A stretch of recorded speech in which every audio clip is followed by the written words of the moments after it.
As expected, day 12 of the Diddy trial seemed routine. More motions, more paperwork, the usual legal back and forth, but everything changed when Eddie Murphy entered the courthouse through a side entrance.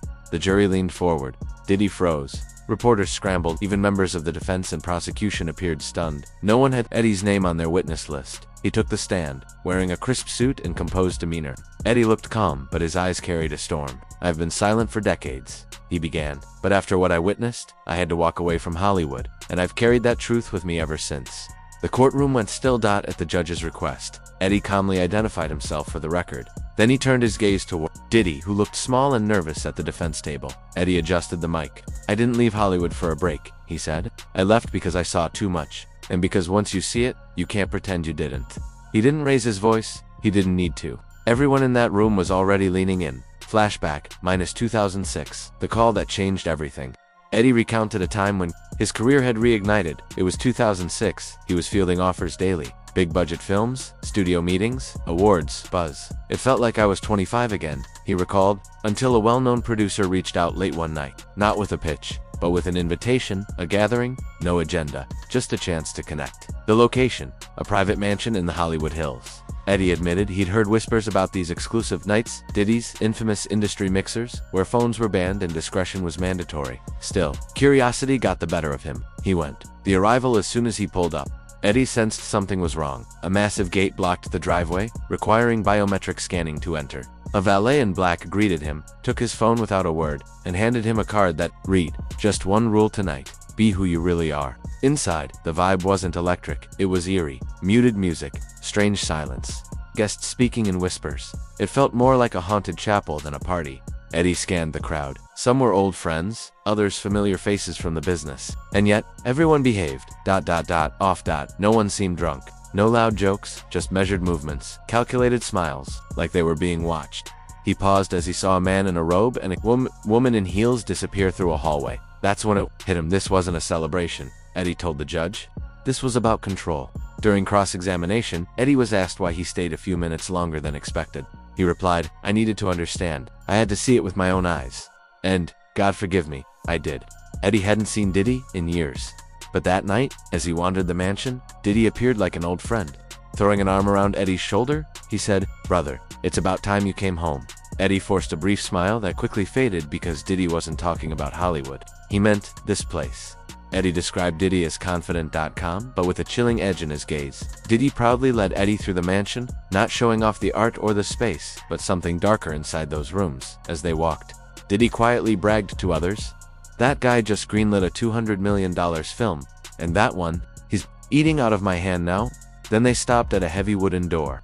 Diddy fixed his eyes on Eddie and said, "This is where the real choices are made. You want to stay funny and broke? Or do you want to level up?" Eddie thought it was some twisted joke, but Diddy remained silent, just staring, waiting for an answer. Peering through a small gap, Eddie spotted a camera tripod inside the room. No attempt to hide it. People entered nervous, then emerged, either grinning like they'd hit the jackpot, or drained and hollow. Eddie stayed quiet, pretending to be thirsty. Diddy flashed a smile. "No rush. We're all family here," and then disappeared down a hallway. That was Eddie's first real warning. The party stopped feeling like a celebration and started feeling like an initiation. Trying to clear his head, Eddie stepped outside for some air, but a woman blocked his path. "Are you done with the experience yet?" she asked, offering a drink. Nobody leaves before the experience. That phrase haunted Eddie. Back inside, Eddie's worst fears came true. They led a group into a dimly lit back room. No music, only candles and velvet drapes. On a long table, silver trays sat covered. Several famous guests awaited, including an up-and-coming action star Eddie hesitated to name, but when pressed, he confirmed, Dwayne Johnson. Diddy stood at the head of the table, grinning like a sinister. "Host, tonight the focus is on your potential," he announced. "Greatness doesn't come cheap. You want to run Hollywood? Prove it." A tray was uncovered, raw monkey brains, still pink and glistening. Some guests giggled nervously, others looked away. Diddy encouraged Dwayne, "Come on, Rock, eat that, and the role is yours." With a shaky glance around, Dwayne hesitated, then swallowed it down. Diddy clapped proudly. "That's exactly what I'm talking about." He looked over the crowd, asking, "Who's next?" Eddie froze. His stomach churned. He scanned for the exit, but Diddy stepped in front of him, his voice sharp and commanding. "You ready, preacher boy?" Eddie replied. "I wasn't expecting this." Diddy sneered. "Then why are you here?" Eddie explained to the court that he wasn't afraid for himself. He was terrified of what they could do to others. "You'll be back," Diddy said as he walked away. But Eddie never returned. From that moment, Eddie's relationship with Hollywood changed forever. He told the court, "I told him I was a man of God, and I meant it. I wasn't going to take part. I wouldn't eat, wouldn't sign, and I sure as hell wasn't going to lose my soul just to fit in."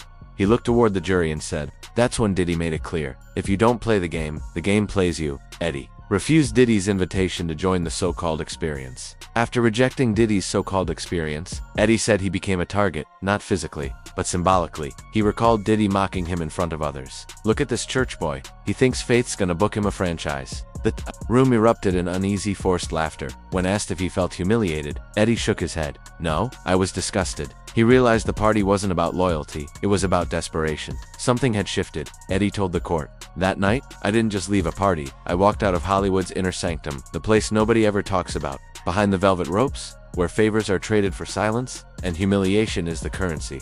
From that point, things changed fast. Projects that were greenlit for Eddie suddenly stopped. Roles he was supposed to play got recast. After 7 years, his agency stopped answering his calls. Someone who had once praised his work reportedly told a colleague, "He's not aligned anymore." Eddie fixed his gaze forward and asked, "Aligned with what?" "With Diddy. With monkey brains and candlelit rituals." His tone was calm, but tinged with sadness. "They didn't need to fire me. They didn't need to cancel me. They just stopped calling."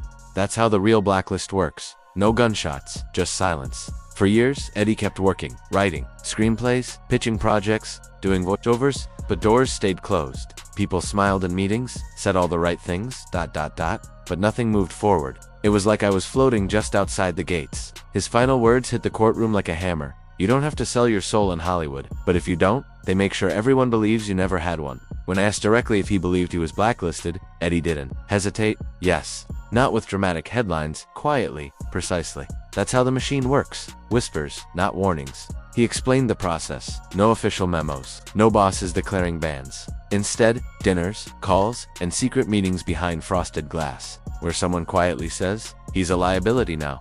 Eddie described how his reputation cratered in the very rooms he once owned. He failed the test. A high-level executive told a friend. He said no when he was supposed to say yes. That one refusal was enough. He took a deep breath. One no, one refusal, and the doors don't slam shut. They just don't open anymore. Over time, his circle thinned. Studios who once lined up for meetings suddenly claimed to be too busy or had no budget. "I watched my career fade in slow motion," he said. "I pitched ideas, met with networks, they nodded, smiled, then ghosted me." Self-doubt crept in.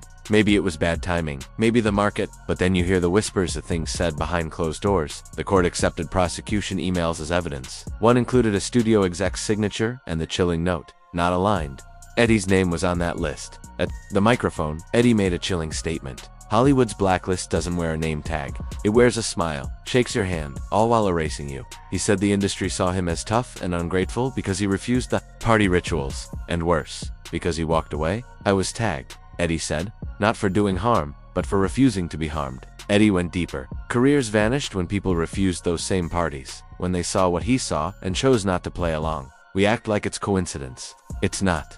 With somber realism, Eddie concluded, Hollywood doesn't just make movies, it makes myths. And the biggest myth is that success is about talent. It isn't, it's about compliance. The defense quickly called for a sidebar when Eddie revealed the most explosive part of his testimony, a secret list everyone in the industry knows about. But no one talks about that. It's the list of people you don't criticize. The ones you don't question, because if you do, you're gone. Tensions rose in the courtroom. The judge warned Eddie about speculation. Eddie replied firmly, "I'm not speculating, Your Honor, I lived it." He named names. Diddy's on that list. Tyler Perry's on that list. Oprah Winfrey helped write it. The jury shifted. Reporters furiously typed. Eddie described the list not as a document, but a border invisible yet strictly enforced. Speak against someone on it, and your name spreads in whispers. Not for wrongdoing, but simply for talking. This, Eddie said, is why Diddy stayed untouchable for so long. Not just because of his money or lawyers, but because of fear. Fear of what it means to speak his name negatively. Eddie said Diddy shielded anyone who refused to attend those events, as many owed their careers to his generosity. Tyler Perry knew, others knew. They didn't have to join the darkness, just look away. When asked if he ever discussed the list with anyone, Eddie nodded. A fellow actor once warned him, "You're crossing the line, man. They don't come back for people who cross it." Eddie wouldn't name the actor but hinted they were once close, now estranged. "That's the price of speaking the truth," he said. "You lose your circle." The judge allowed Eddie to present evidence showing the change in tone from key contacts, emails, texts, call logs. Eddie Murphy presented email chains, texts, and call logs as proof of how contacts shifted after that infamous party. They don't tell you when they're cutting you off, Eddie explained. They just stop replying. Your name goes from must-have to not now. Then came the day's most explosive revelation. You think Diddy blacklisted people all by himself? No. He had help, protection, an entire network. His eyes locked on the jurors. This isn't just about what happened in that house. It's about how many stayed silent, how many signed checks to bury the truth, how many built empires while the rest of us vanished. Eddie's tone softened as he moved from facts to feelings. The courtroom leaned in. It broke me, not all at once, but bit by bit. He paused, staring ahead. A career doesn't disappear overnight, it dissolves. And the more I pretended I was okay, the more it ate me alive. Even his closest friends were kept in the dark. Nobody would believe me, he said. And worse, if they did, they'd be next. He described days he barely left his house, stuck replaying that night not for what happened to him, but for what he saw happen to others. The fear in their eyes, the fake smiles, people trapped with no way out. He leaned on his family more and more. My kids saved me. Hearing them laugh brought me back, reminded me of what was real. He turned to faith not as a show, but for survival. I stopped asking God why. I started asking when. When would I speak? When would the world listen? When would truth matter more than money? Silence fell in the courtroom. Eddie revealed he sought spiritual help to overcome the shame of leaving others behind. I kept wondering, should I have done more? Pulled someone out with me? He glanced sharply at Diddy, then continued, but now I know the most dangerous thing I did was stay silent, and I stayed silent too long. When questioned about his absence from media and published work, Eddie smiled bitterly. The people who own the microphones also own the secrets. He ended with a powerful truth. I lost the spotlight, but I found my peace. Honestly, that was the first real role I ever played, a man finally free from the lie. The prosecutor asked, "Why now, Mr. Murphy? Why speak after all this time?" Eddie sighed, the mystery hanging in the air. Because the walls are finally falling. For the first time, he's not alone. The world is listening. He explained how everything changed the moment he heard Cassie Ventura's shaky testimony about her own trauma, then Monique's years of pain laid bare, followed by a recording from the late Prince, whose warnings were ignored in life. I realized I couldn't sit this one out. Not again. Not while the blood was still fresh. Fear had paralyzed him, fear of retaliation, of losing work, of having his truth twisted. I saw what happened to those who spoke out. They weren't just canceled, they were erased. But the silence shattered and everything changed. Eddie warned the jurors, a chain reaction is underway. I'd rather be the next to fall for telling the truth than sit on the sidelines protecting a lie. He described how public opinion shifted not because of headlines, but because of sworn testimony. He saw Diddy's outbursts and the defense crumble. I don't need a book deal. I don't need redemption. I need peace. And peace only comes when the truth is louder than the lie. He revealed his kids, now grown, had asked why he quit performing. He couldn't lie to them. I didn't stop because I was tired. I stopped because I refused to lose myself for a career. His eyes scanned the jurors. I'm not here to bring Diddy down. I'm here so no one ever gets built up by him again. The judge called a short recess. Dozens of jurors stood, showing respect not out of formality, but because something in the air had changed. When court resumed, Eddie's last twist surprised everyone. The prosecutor asked one final question. Mr. Murphy, in your opinion, what's the most important thing the jury and public should take from your testimony today? Eddie paused, then spoke clearly into the microphone. Hollywood doesn't run on talent, it runs on submission. A pin drop could be heard. It rewards obedience, not integrity. The minute you stop nodding, stop pretending, you find yourself outside, looking in. What happened at Diddy's parties wasn't isolated chaos. It was a system, a well-oiled, intentionally hidden engine that runs on fear, favors, and forced silence. I saw good people turned into puppets. I saw grown men eat monkey brains just to get on a casting sheet. And the ones laughing the loudest, they were the ones pulling the strings.